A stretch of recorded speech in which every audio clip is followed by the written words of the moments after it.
I've been, no, like I said, I've been a long active member of the crew. I had to earn my spot, but not, Street founded the group.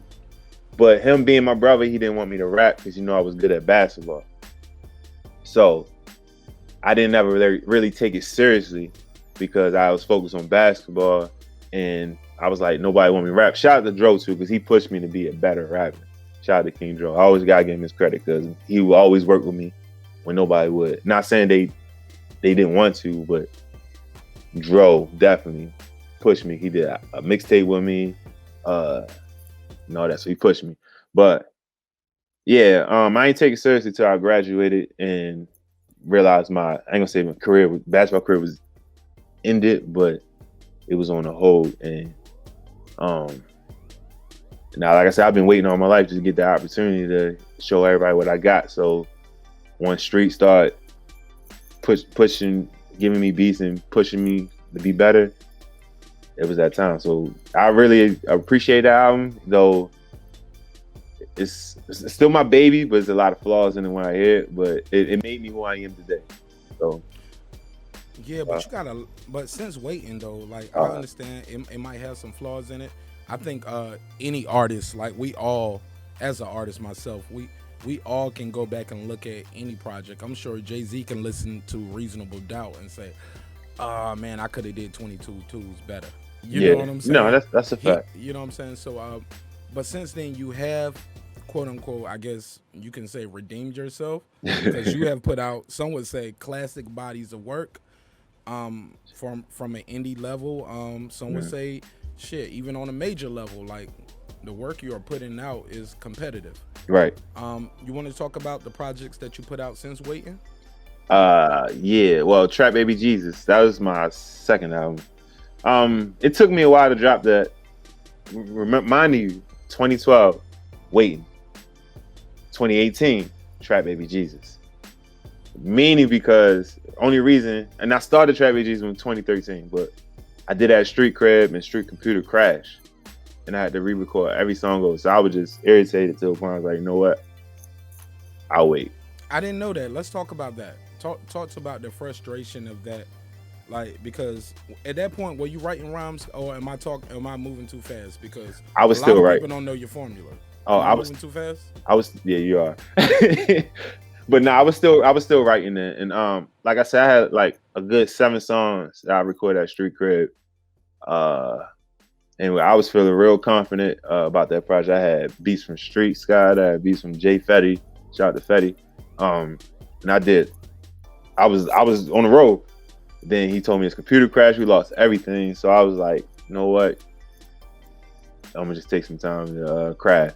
So I get my own equipment, because I ain't want to rely on nobody to record record with nobody, or people record me, shall I say. And I moved. That's why I moved Frederick. So I bought my own equipment, and after that, I've just been doing. And I've just been recording nonstop. But still, what hold the project up is TAGMG. I called all the brothers back together, and we started crafting music, and we started making music every weekend. So I put my project on hold for that. And once we finished with that, then I knew it was go time. So I went back and redid all my songs over because I got more confidence, found my flow better and all that. So I was very proud to drop it in 2018. You feel me? And which project was this? And where are we? Go ahead. This is Trap Baby Jesus. Trap Baby Jesus, the motion picture. You're still writing at this point. I was still writing at that point. Which album did we go to the transition of Jase Kevion, where hey, now I'm not just an artist no more. I'm actually doing the pre-production myself. Right. People are sending me beats. I'm recording myself, and I'm working on the mix.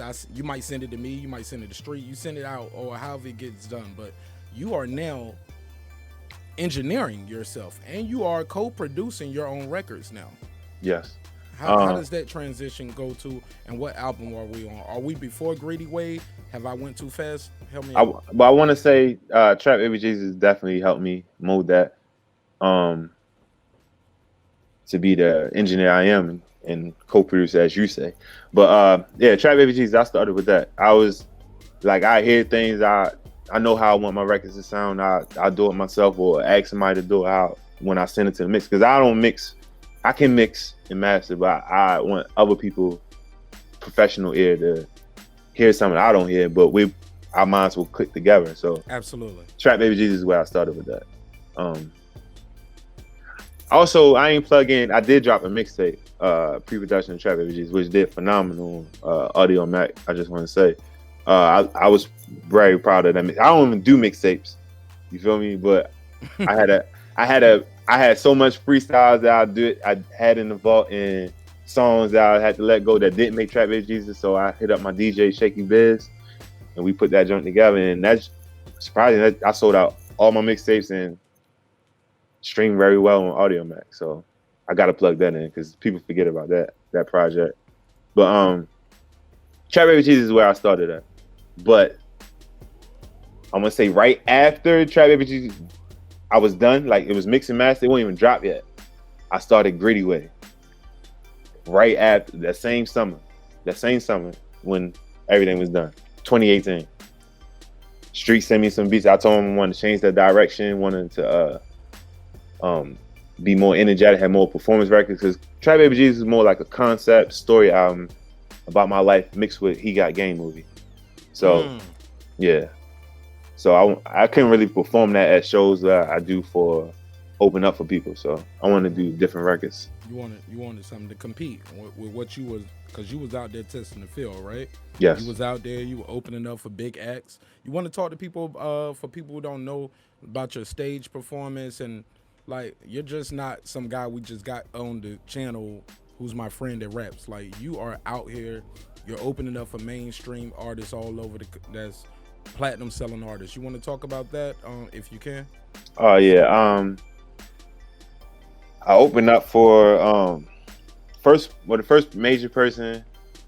It was a long time ago. Was Mr. Cheeks, but we ain't gonna bring that up because that was a long time ago. Nobody cared about Mr. Cheeks no more. I care about Mr. Cheeks. I mean, I care about him too. I love Lost Boys, but I opened up for him a long time ago, and that was a hell of an experience for me. But fast forward, I opened up for P&B Rock. I won. It was a contest, and I ain't crazy. I got time to talk about this little story real quick. It's gonna be short, but man, we are on your time. You are the star, and I appreciate your time, brother. So, they had a contest for P&B Rock to open up for him, and I just dropped the song Whole Life. Well, I did a song called Whole Life and won that contest. 808 Mafia won the beat from TM88 through that contest. So, my brother was like, yo, my brother wrote C's. Was like, yo, let's do the contest. I'm sure you'll win. And I was with it at first, but when I got out of work, I was like, nah. I got one quick question just to make sure I'm hearing you right. So you won the beat with the contest, or you performed with the beat you had already won from a contest? Well, let me make sure I heard that right. I was gonna get there. But when I made the Whole Life, it was a contest for that. From TM88 from 808 Mafia and Taylor Gang. He was Taylor Gang too. But I heard he had multiple beats you can choose from. I chose that one. I did a song like I heard it in my head. I hooked up the mic and just rapped it. No, I ain't write nothing down. Sung the hook, rapped it, sent it to the street and wrote C's, and they was like, you got one. But I ain't believe it. You know what I'm saying? I was, people say that. And you were still at that point experimenting with recording yourself, right? Yes, and that's when that's when I wasn't writing. I was just going with it. My process of punching in, rapping in front of them, catching your natural reaction to the beat. And beautiful. Best way. Bro, best way. You ain't failed yet with that. I'm sorry, I ain't mean to cut you off. Go ahead. No, I appreciate you, bro. But yeah, won that contest. I didn't think I was gonna win, but they said I won, and I won the beat. So, the PNB Rock me. I didn't want to do it when I got up. I told my brother I don't think I'm gonna go. You know what I'm saying? He was leaning on me. Rosie was like, "Yo, come on, yo, this is your opportunity. I ain't think I was gonna win. You know what I'm saying? I ain't want to beat out like 50 people. So I was like, you know, I ain't gonna go. Last minute, I changed my mind. I said, all right, let's go. Let's go. Fuck it. Let's do it. So perform. I ain't performed whole life yet. No, well, matter of fact, you won that shit. All right, yeah. You won that shit. Hey, look, stop the foreshadowing. Yo, you won, bro. But listen, it was a surprise. It was a surprise because I was there all night. The shit started at 7, so I showed up early. I was there till like 2:30, bro. 2:30 when I found out I won because it was a tie. And then one of the owners, her son performed. So this nigga gonna win. You know what I'm saying? She gonna make sure her baby win. Absolutely. You know what I'm saying? So I performed Gritty, then I performed Whole Life. It was like, I really love that Whole Life record. I love it. I was like, damn, for real? He said, yeah, you're tied with the son. So I was like, oh, all right, y'all gotta do a tiebreaker. So I said, damn, what else I'm gonna perform? So I performed Tijuana. It was a rap after that. I won that joint. She's like, you open up for PNB Rock. I said, oh. Crazy. I didn't, and the thing is, I did not want to do it. But I won with the song that I won a contest with. So I share his Whole Life so much, bro. And the way I perform it, I love performing, bro. So the way I perform that song and have the whole crowd just jumping with me, that's just, so I was like, yeah, that's the one. So I'm always prepared, bro. At any given time, I have records in my drive, show edits. Let me ask you something. Man. I know we're on limited time right now, but man, we ain't on no limit time. We good, bro. Artist to artist, right? Brother to brother, friend to friend. I'm a fan. You know what I'm saying? That's real, bro. So I'm gonna ask you this: like, what's your favorite part of the process? Do you like the creation? Like me, I like the creating the records. You know what I'm saying? People always tell me my career probably could be bigger and further if I love performing. Because certain guys love performing. They like to be out there. Right. And they love to do it. They love, man, they just want one. Give me one hit and I'll run this shit all year. Oh. I love to perform. Me, I'm like, I gotta go out there again. I don't want to go out there again. You know what I mean? I like the creation part. Like I love to create. I would love to create 7 new records in 1 week, then perform one hit 7 times. Sheesh. Some people are different. They were like, nah, hit. They love that feeling. Me, I like that feeling watching people the first time in the studio. The first time you hear it. You know what I'm saying? Mm-hmm. But I digress. I'm talking too much. Go ahead. No, you good. I respect that because that's where it started at, the craft. You know what I'm saying? And it's a lot of people that don't like performing. You know what I'm saying? I ain't gonna say no names. I ain't gonna say I don't like performing. No. I ain't saying you. I'm not saying you. Yeah. I'm in love with the creation. Like that's the inception of the concept. The song is about my girlfriend's best friend. I like the idea of, okay, it's called My Girlfriend's Best Friend. Where are we gonna go with this story? I like planning the whole process, and a lot of times I get frustrated within the business, like just getting models in for a video, getting cameraman. Like that's where my frustration come in, like clearing samples. You know, the business. Yeah. But I do like performing. I love performing, but I love creating more than I like performing. I'm sorry. Right. Nah, me, of course I love creating, bro. That's the easy part for me. That's the easy part. But I absolutely love performing because I don't know. It's just, if you met me in person, you won't think that's me on stage because I'm very to myself. I don't really talk much to people. You know what I'm saying? Because I like to stay to myself.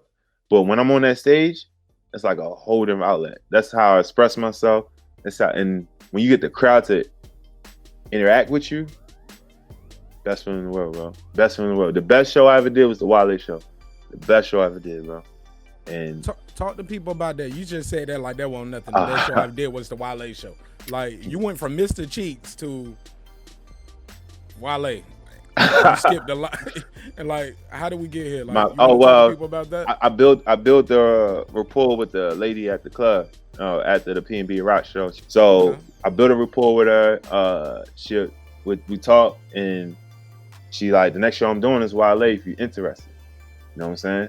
So I said, Hold up. So right after that performance that you didn't want to go to, your next gig was opening up for Wale. You won. First of all, you won. I won the P&B Rock, yes. You won, and with the next opportunity from this situation was opening up for Wale. Did you get to talk to Wale? Did you kick it with him? Bro, Did you have a conversation? Listen. Talk to people about that. The crazy thing was, Wale actually went before us, right? Because he was on the time schedule. He got there late. He pulled up. We supposed to meet him. He was supposed to watch us perform because we got the VIP on the stage. He on one side, we on the other side. You feel me? So we supposed to perform when he got there. She didn't want us to perform until he got there because she wanted him to see us perform because she really believed in us. Like, we built that rapport. Like, we was part of that club. You feel me? So he got there. He's like, can we change it up? I gotta perform first because he booked too many gigs that night. So he pulled up, hopped on stage. But the crazy thing was, he came straight to us, dapped us up, dapped me up. And then he started performing. Then he stopped. He looked over at me. He was like, come on stage with me while I'm rapping. Like, literally, like, come on stage with me while I'm rapping. You know, shout out to Wale for that too, though. So Wale, he blew y'all up. Bro, that was love. Like, he made you a part of his show right now, bro. Like, and not to mention, you like 6'3", 6'4", bro. So you're towering over at Wale. Let's be clear. Street is taller than Wale. Dro is tall. Like, yeah, bro. Y'all niggas walk around like y'all in the D League or something, bro. Yo, chill, bro. Niggas walk around like we was this close to making it to the NBA, so we just started rapping. Yo, only person missing is Dave East. Oh, shout out to East, man. Listen, I love East. I love it. Hey, look, I gotta get my jokes off to try to make it comedic, but cool. When you hear this story, bro, he had to call me up there. He was like, "Stay in your VIP session. Let me do mine. I'm out." You know what I'm saying? He came over. Could have got his bag and left. His first dap was to come to us and like, "Yo, what's up?" Dap me up and shit like that. That shit was love, bro. Like, and what city was this in? Y'all in DC? This is West Virginia, DMV. West Virginia, though. So he out of town from DC, you out of town from Maryland and Baltimore. We both out of town. You know what I'm saying? We still DMV area, but you already know how Baltimore give it up with that, though. Listen, all right, I ain't even say this. When I first arrived to the show, shit packed. First of all, shit packed.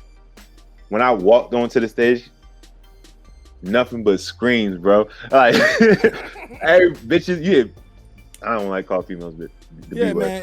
Females. Some of them are though. It's all good. It might be, yeah. They was screaming. People can't run on stage, dapping us up. Like, yo, they don't know it's from a can of paint. You feel me? But they like, oh, who these guys? You feel me? Shit. Cause y'all tall. Stock went up. Tall. Stock went up that night. Cause y'all all tall too. Y'all look like y'all supposed to be there. Like y'all standing out, bro. Y'all probably shining too. Looking like y'all supposed to look. Yeah. Everybody probably on code with the right brand on. I'm sure it was looking like it supposed to look. Shit was crazy that night. You know, had people hating on me too. You know, people wanted. I love it. Had some ops there, but it's cool. They ain't do nothing. I ain't nothing. I ain't gonna mention them. Hey, look, I sound like Flex over here now. They ain't do nothing. Drop a bomb on them. I ain't worried about these niggas, man.